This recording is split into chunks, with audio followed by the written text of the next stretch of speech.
Welcome to the Sales Mindset Podcast. My name is Dennis DePasquale, Dr. D. My name's Sam Hendrickson. And I'm Brian Gorgeous. And today, Brian said he had something for me, so go for it. Yeah, so today we're actually going to talk a little bit about networking. All right. I had a wonderful experience driving from Gainesville, Florida to Parker, Colorado, just south of Denver this last week. A nice 25-hour drive that for the first half went off without a hitch, which I made the great decision to share with the team. Like, guys, this is going off without a hitch, no problems. So it's perfect timing for shit to hit the fan. Won't get into the whole thing. Somebody locked the keys in the car. Yeah. Could have been me. I don't know who it was, honestly. It was never you. Up in the air whose fault it was. We don't like to place blame to begin with. But the next morning, once we figured that whole situation out, we got a flat tire. And we had to replace the tire with the tire on the back. We borrowed a jack from this guy in a town of probably 1,000 people. One of the smallest towns I'd been in.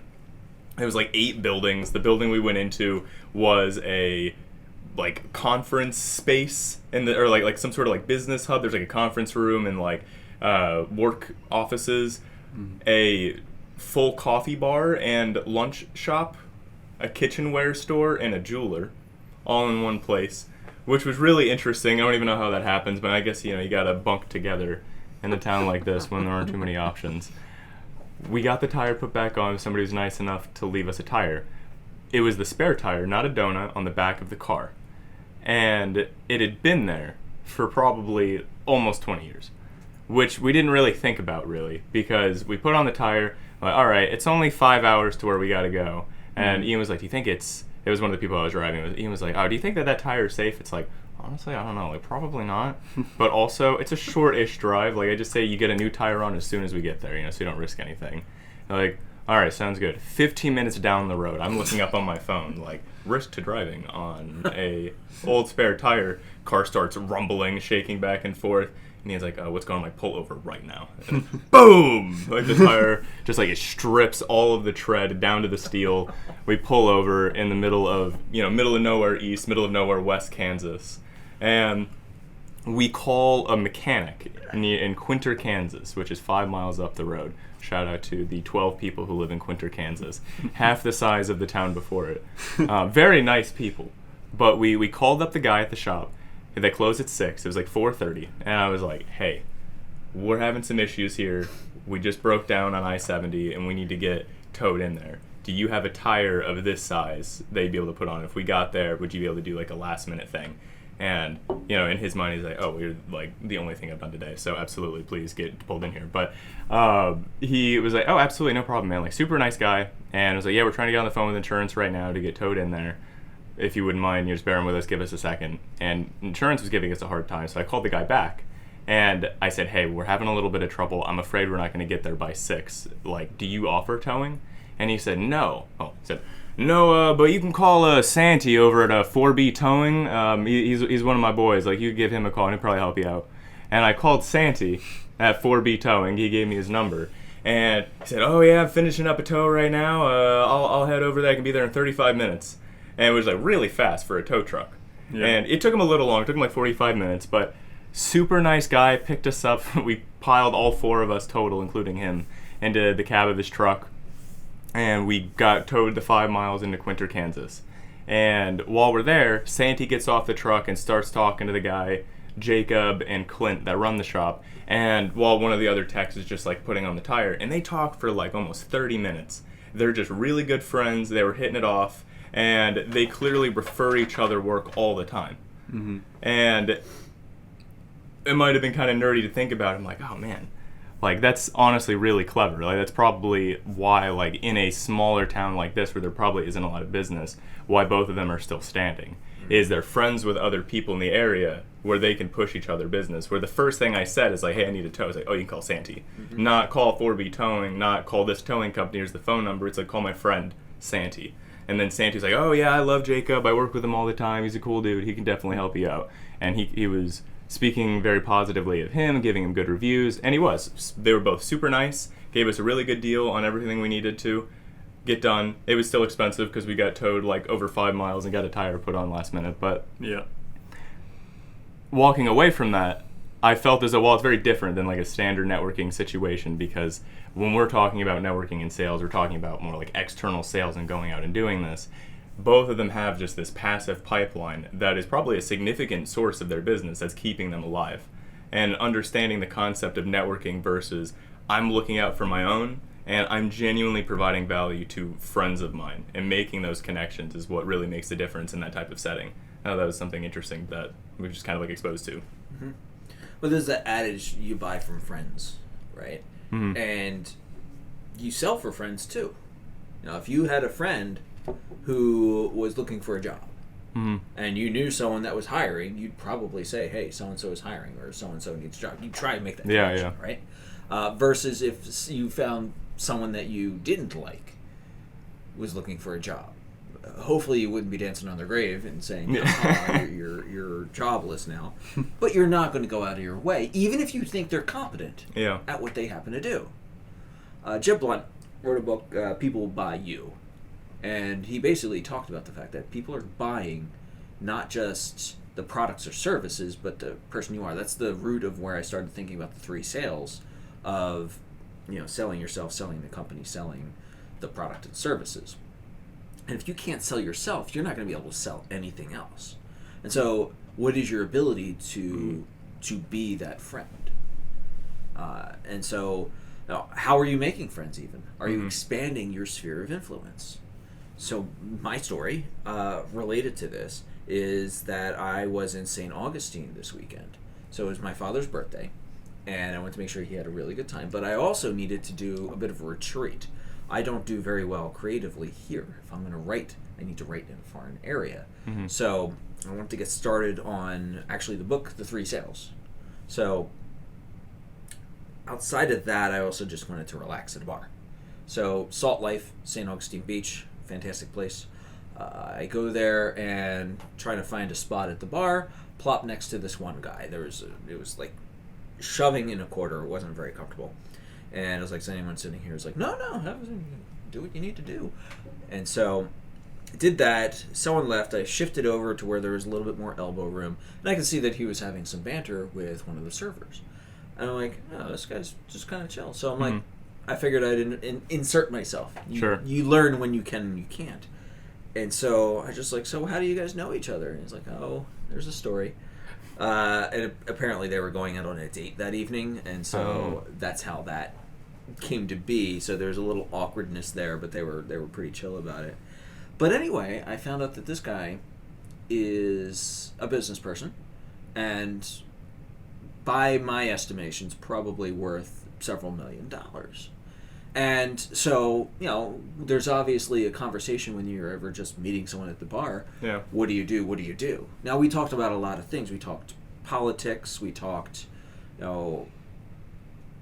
what it is to be in the United States, what it is to be in business, so on and so forth, which allowed us to build that particular connection. And so eventually we got to what we do. And, I mentioned, I was like, well, I sell, I teach at the University of Florida, but I'm also developing sales training courses. Probably not something that your business would be interested in, just based on what you had said. He's in real estate.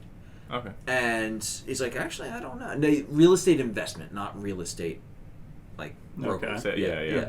So he's like, well, no, I still might want to listen to it. And, right there is just a perfect example of you never know who you're going to meet. You never know who you can become fast friends with, and you never know how that's going to go. Now, chances are, I don't know if I'd want to sell him something that would be not quite in the area of what he's doing. Yeah. But he's going to know people.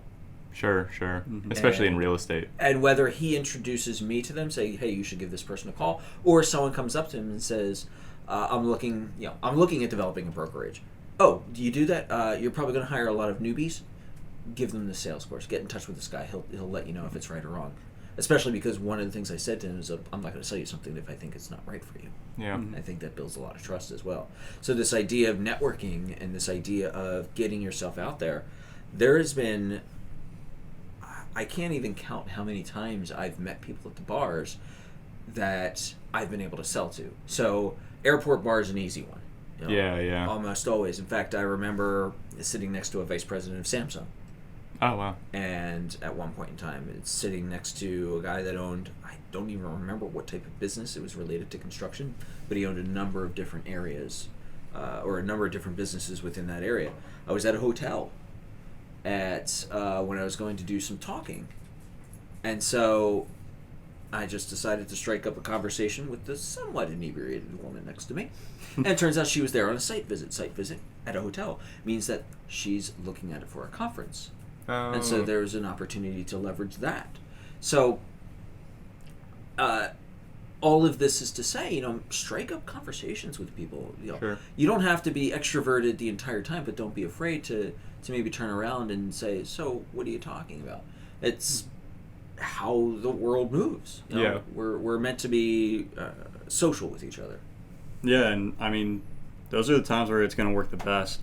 And you can't go into it like, say you're at a bar, someone else sits down. You can't go into it saying, "Oh, I'm here to network. I'm trying to get leads." Yeah, You've got to just be the most relaxed person. Say, "Oh, hey, how's it going? Hey, I noticed this. You've got a really nice watch on there. What kind of watch is it?" Mm-hmm. Just start talking about that and say where does that go, and then we're talking about with your story. Eventually, oh, what do you do? Mm-hmm. Well, I do this. What about you? And I mean, those random conversations, that's something I've learned from my dad. Mm-hmm. I mean, and now I try to do it a lot more. I was just at the Metro Diner and just sitting at the bar they've got there right in front of the kitchen. And I just randomly struck up a conversation with two people sitting there. I mean, for no reason. I'm never going to see that person again. But it was interesting. I learned a little bit about her life. She learned a little bit about mine. And I didn't just sit there on my phone scrolling on Instagram or whatever. Big ones.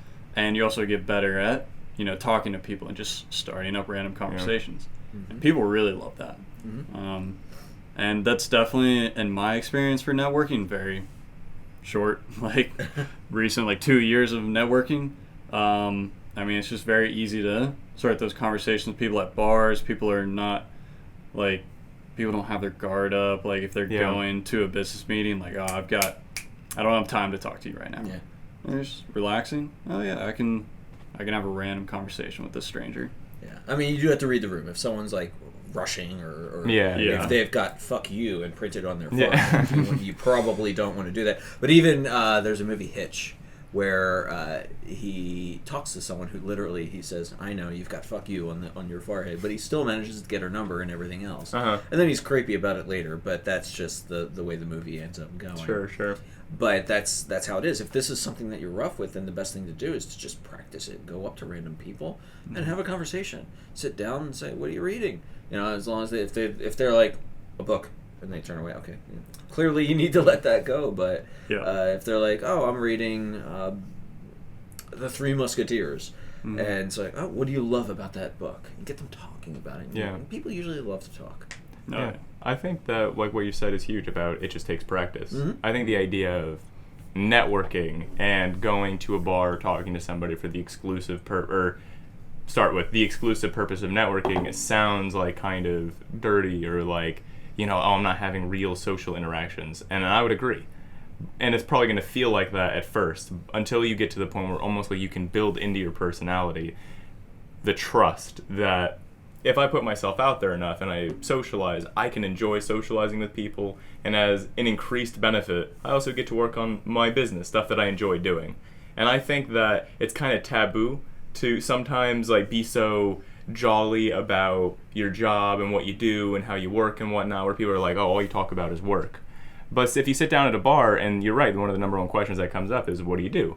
And if you enjoy your job, people want to talk about it. It's what you do with 40 or so hours of your week, something so significant. People love to talk about it, and kind of breaking through that, hearing what they have going on in their life, talking about what you have going on in your life, eventually building it into your personality. I like my job, and I like to talk about it. I like to meet new people, and trusting that business success will also follow from it. Yeah, and I like the point you made there about enjoying it. Yeah. If you enjoy it, and we talked about that in other podcasts where you said if you don't hesitate. I mean, so if you enjoy it, and I don't know how many hours you would say you do that in a month, whatever, but I mean, over a year, ideal scenario, how many people are you just going to passively pick up on just networking at a bar, not even like really networking. This is just passive. You're actually just relaxing, but you're getting work done, really. I mean, you're building that passive pipeline like Brian was talking about. And I don't know if you have an idea about the numbers, but I feel like that really would generate a significant portion of your sales. That passive pipeline, and depending on who they are, obviously you need a lot of people to get to that point where you have like those people who will just file, like people that they know, and like, oh yeah, you need some sales training courses, I've got a guy. Yeah. Oh, you need a tow truck, I've got a guy. Yeah. Over time, a lot. Let's say you do it once every other week. That's 25 a year. After 10 years, which is still relatively short for certain people's careers, that's 250 people. That's a sphere, right? That's a good sphere of influence. Yeah. Yeah, and I mean, if you're a part of the right groups in your hometown, I mean, you could do that a lot quicker. Yeah. And check with your accountant. You might be able to deduct the yeah. Yeah. I don't know. I just feel like that's so helpful for generating your sales. And I mean, those are going to be probably your easiest sales, where like we talked about, those inbound, they're literally coming to you, and they've already had their friend kind of, I mean it depends on what it is, but ideally, let's say your friend is kind of vouching for you, like, oh yeah, I know this is what he does and I've heard good stuff about him. Give them a call and they're gonna be telling you about their problem immediately. You're not calling up somebody they haven't heard of you, or let's say you've talked to them a couple times before. And so it just makes it a lot easier. And if you can build that, I mean, just like passive income, if you have a great passive income, it makes life a lot easier. Yeah. And there's other things you can do than just randomly visiting bars and bugging people, if you will. There's networking groups like BNI, but then there's other groups like Kiwanis, any civic group, any city leagues or something. Yeah. That'll also expand that sphere of influence. And so you can do that to get your name out. And again, people want to help people that are their friends. And it's always helpful. I think that's a really big one that you bring up, where I think some people, especially in sales, they have this idea where I need to work as much as possible to see the maximum return. And I generally agree with that.